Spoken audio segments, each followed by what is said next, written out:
Здравствуйте, мои дорогие друзья, представители знака зодиака Овен. Второй прогноз, цыганский старинный пасьянс, ближайшие события. Или что произойдет со дня на день, давайте с вами узнаем. Что ожидает вас в ближайшие дни, с чем это будет связано. И у нас в одном прогнозе как бы два расклада. Первый – это цыганский старинный пасьянс. И вторая колода – это у нас Таро. И я специально не устанавливаю каких-то конкретных сроков, поскольку у кого-то это все может проиграться за пару дней. Ориентируясь на ваши комментарии, кто-то мне пишет: да, у меня вот вопрос этот растянулся. Ну, наверное, как в нашей жизни. Не все быстро решаемо. Ну, а кто-то пишет: а это вообще не про меня. Будем реалистами, мои дорогие. Ну, наверное, в наше непредсказуемое время есть смысл какой-то альтернативный вариант и рассмотреть. Ну и остаться реалистами, я всегда об этом говорю. Итак, давайте узнаем, что нам карты пасьянса раскроют. Никогда не знаю, что они покажут, правда? Рандомные значения, которые выпадают, и их невозможно предугадать. У меня этот пасьянс очень и очень давно. Смотрим. Смотрю я, смотрите и вы. Пока вот я не вижу совпадений. Ну ладно. Пойдем с вами дальше. Исполнение желаний. Но это все-таки не забываем. Корабль – один из символов Меркурия. И даже по астрологическим аспектам, я могу сказать, мы можем столкнуться с внезапными новостями, с какой-то даже, может быть, неожиданной, временами шокирующей информацией. Мы можем эту информацию получить как и в средствах массовой информации, да, мы себя на что-то настроили, а тут, ну, что-то мы слышим и понимаем: нет, тут надо что-то переделать. Может быть и так. Причем это именно внешняя какая-то обстановка или ситуационное, может быть, что-то вот вы такое узнать, услышать можете. И это не направлено непосредственно на вас, мои дорогие овны. Это как общая температура по больнице, но вам как будто, может, будет необходимо что-то, ну, либо адаптировать к себе, либо какие-то варианты продумать. Вот смотрите, у кого-то все банальней, проще. Вот эти цепи – это не есть какая-то конкретика. Это скорее что-то уже произошло, и ситуация закончилась, но осадочек остался, сердечная тяжесть. Как бы не переложишь на конкретный факт, но это такое внутреннее ощущение. Так вот, я это вижу, поскольку сначала эти цепи, а потом у нас исполнение желаний. Это просто могут быть сомнения. Получится, не получится, так тоже бывает. Поэтому будем готовы к тому, что самое главное, наверное, раз корабль выпал, значит, ресурсы в ваших руках есть. Вот смотрите, кто-то может заниматься документами, согласованиями, подписанием контрактов, ну, может быть, и составлением какого-то важного отчета. Тут все-таки чаще именно бумага. Хотя я допускаю, что это может быть не обязательно письмо, конверт, а СМС, звонок, информация. Опять же, я об этом говорила. Но больше тут нам говорят о конверте, поэтому дела бумажные. Или вам нужно что-то, ну, как согласовать или понимать, как работает закон. Тогда вы можете обращаться к специалистам для того, чтобы прояснить какое-то дело или какую-либо тему.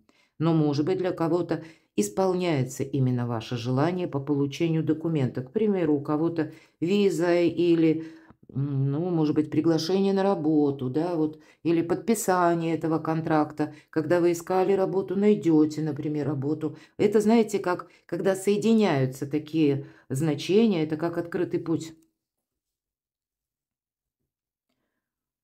И смотрим, что еще у вас совпадает.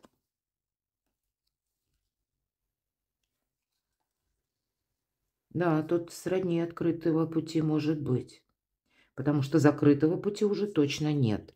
Получение денег, вот конкретно деньги. Или решение каких-то денежных вопросов.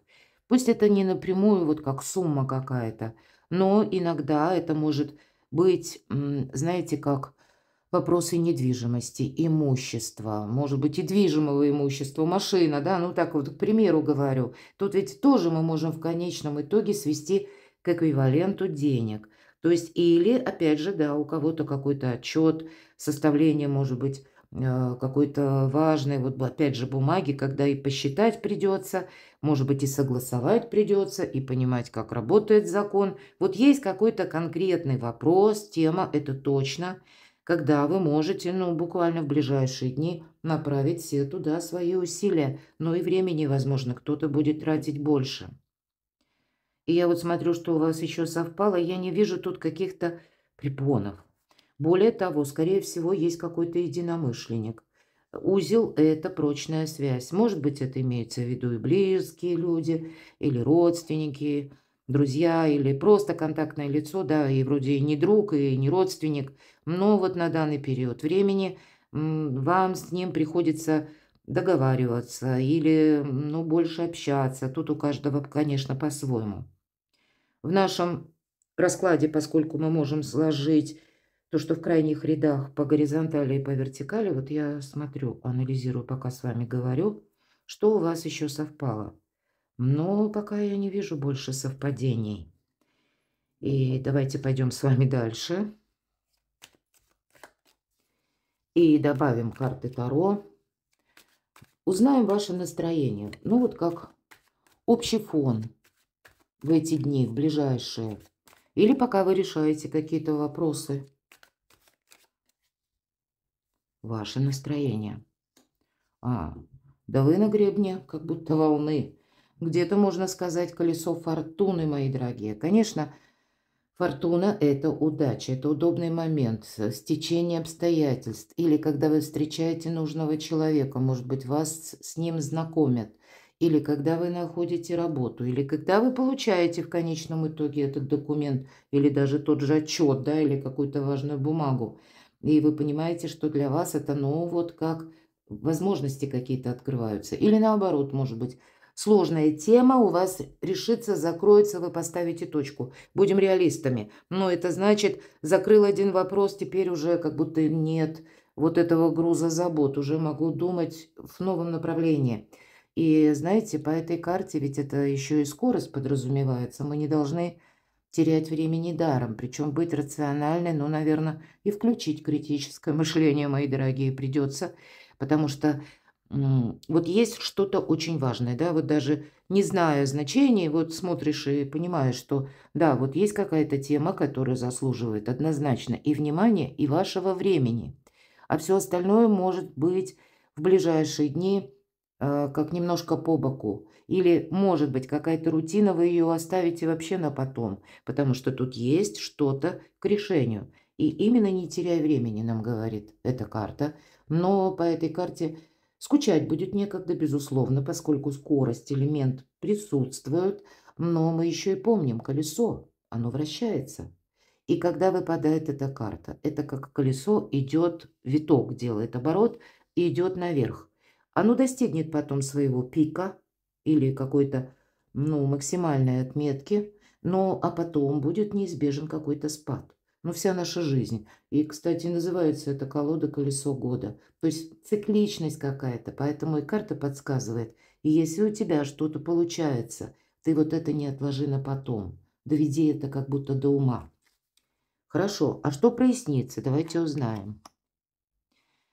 А вот вы знаете, ведь это карта ограничений. Почему какое-то время вы не могли осуществить какой-то вопрос? Или почему были задержки, например, в документах? Или почему какой-то и человек поступил определенным образом? Кстати, будьте готовы, что вот это значение, да, и, собственно, пасьянс тоже, когда вы были о конкретном человеке, персоне, одного мнения, а тот человек перед вами откроется с какой-то другой стороны. И я не могу сказать, что это со знаком минус. Тут может быть совсем даже наоборот. Но это вас где-то будет удивлять.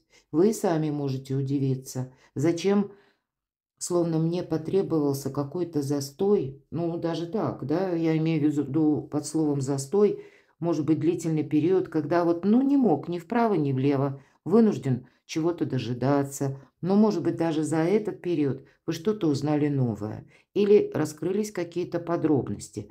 Поэтому что прояснится? Именно какая-то закрытая ситуация, или когда вы сами вот почему-то не могли действовать. Может быть, и человек, кстати, почему он закрылся, или почему у меня с ним не было общения, почему он не выходил на связь, к примеру. Ну, переложите, тут можно на разные совершенно сферы жизни перекладывать, как и на себя, так и на другого человека. Тут, скорее всего, будет какое-то дело, связано с конкретной персоной. И знаете, впереди перемены, ведь это девятка по нумерологии, это 9 жезлов. Конечно, жезлы — это всегда чаще, по крайней мере, дела, работа, бизнес, как я говорю. Может быть, это и документы, у кого-то обучение, да, может быть, ждали результатов каких-то, может быть, сдавали экзамены, вот такое тоже может быть. Но ведь это карта великой силы, великой мощи. Вот этот период был вам необходим, даже если была какая-то пауза, для того, чтобы вы эту силу накопили. Ладно, давайте мы с вами немножко раскроем по основным сферам жизни. Что ж там со дня на день? И первую давайте посмотрим. Личная жизнь, мои дорогие овны. Любовь и личная жизнь. Или вопросы дома, вашей семьи. Что нам раскроют карты? Ну вот есть какое-то противостояние. А я бы сказала, пятерку жезлов это вот противостояние нам больше показывает карта. Но главное, смысла нет. Да? Меряются люди силой. А вроде как, ну, сказать, что это целесообразно, мы не можем. Нет тут какой-то общей идеи или, может быть, здравого даже смысла, может быть и так. Я чаще называю эту карту информационного хаоса. Когда есть какая-то неразбериха. Есть и люди, кстати, на которых мы не можем положиться. Может быть, это вот в личной жизни, ну, у кого-то даже банально. Вы дома там что-то ремонтируете, улучшаете, если мы говорим вопросы дома. Здесь может быть такой момент. Человек в предыдущий период что-то пообещал, может быть, содействие или тот же самый ремонт, к примеру. В нужное время, в назначенный день он не появился, а куда-то исчез. Ни ответа, ни привета, да? Может быть, по личной жизни кто-то из родственников или еще что-то такое. Может быть, именно получение информации о той ситуации, которая где-то сопровождалась искаженной информацией. И это может касаться как и личной жизни, ну, может быть, опять же, родственники, далекие родственники или наше окружение, которое ближайшее, которое входит в ваш дом. Может быть, и, кстати, в личной жизни. Вот буквально в любви, да, вот переложим теперь на такой момент, когда вы, ну, не договорились со своим любимым человеком. Это когда мы говорим, нашла коса на камень. Один думает так, а другой думает эдак. И договориться по пятерке жезлов, ну, практически невозможно. Потому что иногда, может быть, и обстановка, которая быстро меняется, опять же, информационный хаос. Может быть, и вы просто банально не ставите перед собой каких-то глобальных, грандиозных замыслов, а просто в вашем доме будете обсуждать, насколько переменчив мир. Но информация может быть. Ладно, давайте мы спросим, а с чем вот этот информационный хаос связан? Да, потому что вам тут нужно по семье, по любви, по каким-то вопросам четко решить. Как будто вы не имеете права на ошибку. Как будто все же принцесса мечей будет говорить, что ты ну, не можешь быть ни наивным, ни, ну, где-то таким вот беззубым даже, я бы сказала, в хорошем смысле. То есть наивным, когда мы думаем, что какой-то вопрос решится сам, или, к примеру, кто-то проявит благородство, да, по отношению к нам. Нет, тут самим себя приходится защищать, однозначно по этой карте. Но никуда не торопится наша принцесса мечей. И вам, мои дорогие овны, может быть, и придет, кстати, искаженная информация, сплетня. По пятерке жезлов я такое допускаю. Не торопитесь с реакцией, это точно.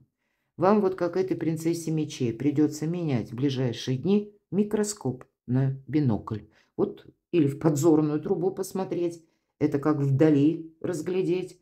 Ну, а потом и вблизи тоже. Что-то анализировать. Ведь по этой карте и интеллект, мои дорогие, идет в первую очередь. Это не сознание, это не эмоции. И вообще карта советует к любой информации меньше эмоций. Ну, видимо, есть какие-то задачи, может быть, даже рутинные задачи, бытовые задачи. Кому-то приходится решать. Мы можем, вот как я предупреждала еще до карт, ну, знаете, как новость нас шокирует. Ну, значит, не должна шокировать. Спокойно, хладнокровно, холодная голова и критическое мышление. И с 23 августа Солнце в Деве как раз этому и способствует. Ваши достижения. Ну, что тут скажешь? Туз жезлов.